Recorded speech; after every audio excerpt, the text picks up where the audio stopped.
Beb! Welcome back to my channel! Charot lang.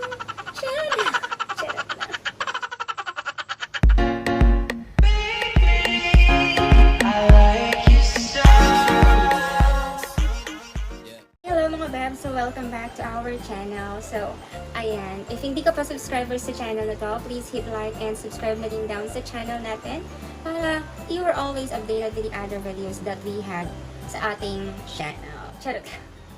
So, ayun nga ba mga Bebs, no? Ano nga ba yung tatalakay natin for today's episode?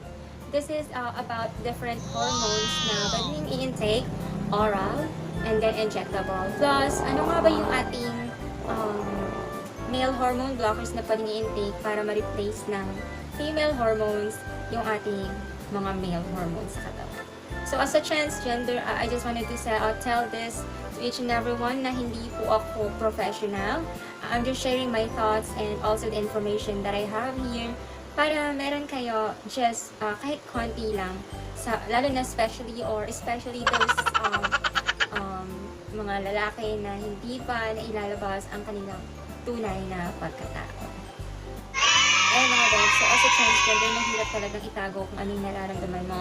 Well, me on my story, on behalf, and of course, na-experience ko kung paano palayasin ng magulang sa bahay, and then of course, magtrabaho, makipagtrabaho, and then na-experience ko din kung paano yung makitira ka sa bahay ng may bahay. Pero lahat yun nagkaroon ng bunga, and here I am.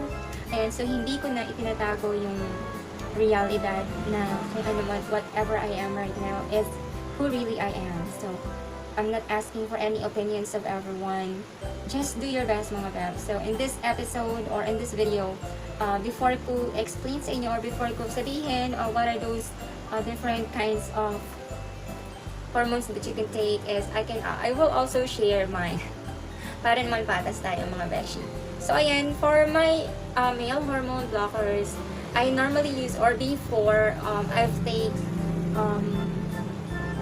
Hiles. So, nagtitake ako ng Hiles noon. It's 25 milligrams from Fiona's Beauties. Ayan, bumibili ako sa kanila. And meron sila yung 25 milligrams na 10 boxes siya or 10 banig sa isang box. And it's actually, nung pagkabili ko nun is 230 pesos. Pero I'm not quite sure now. So, ayun. And then, parang feeling ko hindi ko siya hiyang. And then, I tried to change my mind and I tried to use aldactone. So, upon using aldactone, ayun mga Beb, na feel ko yung parang changes that was happening into my body, my muscles, and also the texture of my skin, and everything. Ayan. So, up until now, ginagamit ko pa rin as my male hormone blocker is aldactone. So, next thing is my oral hormone na ginagamit is, before is micropil. And then, now, nag-change ako ng mind and then I've tried to use Diane. However, nag-OC35 din ako. If you are familiar with OC35, it's just the same with Diane. Pero yung pagkakaiba lang is yung dito yung kulay nila. Pero parang wala nang pinagkakaiba sa kulay. So, ayun siya. Same lang sila ng content and yung prices lang yung pagkakaiba nila. So, yung Diane is much more parang expensive rather than the other one. Kasi yung OC35, if not mistaken, is up until 220 siya pagkas yun na kayo bumili. So, ayan. And then, yung aking injectable hormones naman is yung pinokinol. So, nag-progenon budo ako dati, pero sabi ko nila fake siya. So, I've stopped using it. And I've tried to use pinokinol. However, I'm using pinokinol for about 2 years from now. And I can see the effect. I can see the things changing into my body and everything. So, perfect siya para sa akin. So, I believe hindi ko na kailangang mag-change pa ng mind on changing my pills, my hormones for my transition stage as I've already get yung hiyam ng katawan ko.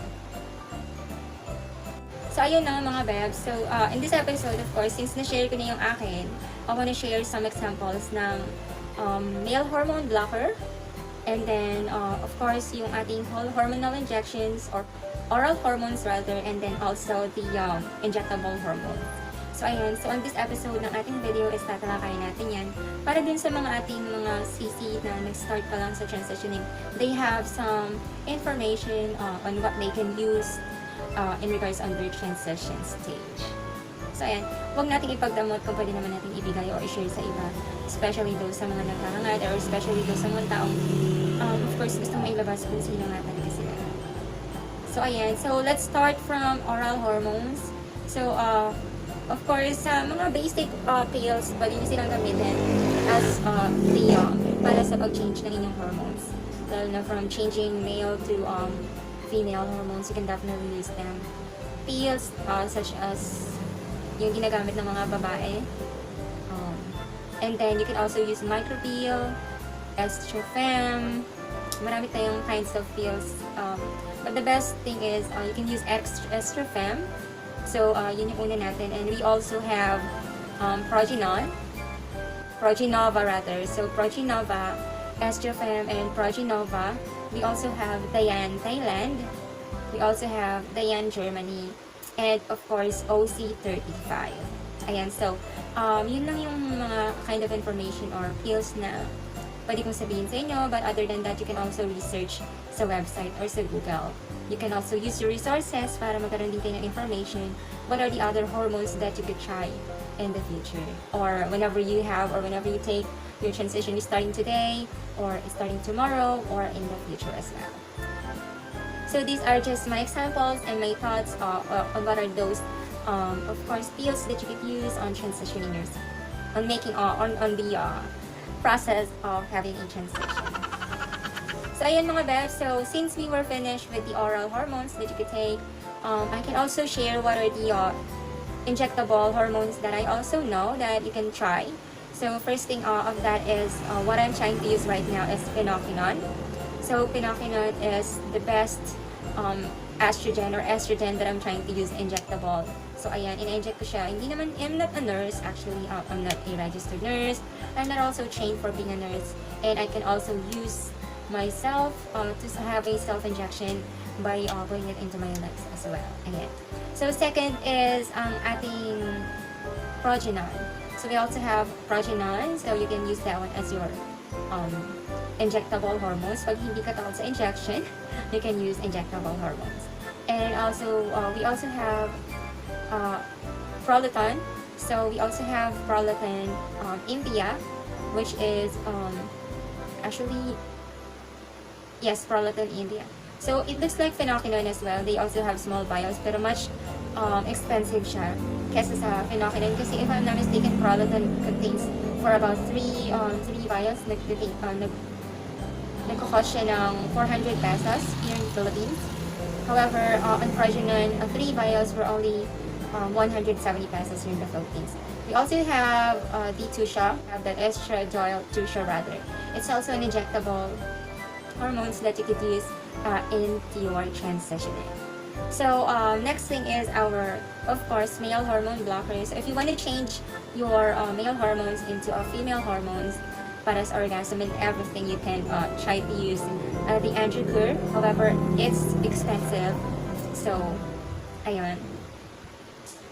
So, nag-start tayo sa ating Androcur, which is very expensive. It's, if I'm not mistaken, 900 siya ng 10 tablets nito. So, isang banig siya, 900 pesos. We also have Hyles and also Aldactone. So, ayan, yun yung ginagamit natin is Aldactone. We also have Hyles. Parang meron din Casodex, pero I'm not familiar with it.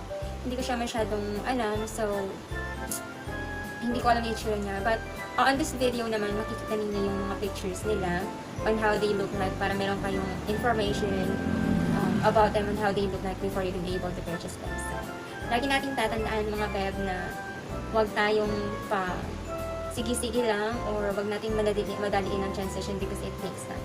So me as a transgender, it takes since 2012, so it's 2018, 6 years already.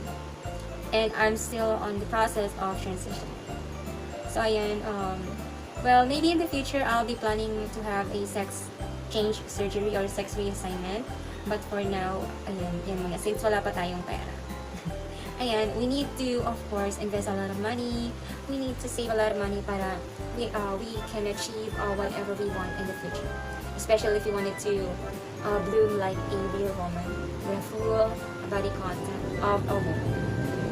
So yun lang sa video na ito mga beb. I hope natulungan ko kayo sa inyong transitioning stage as a transgender.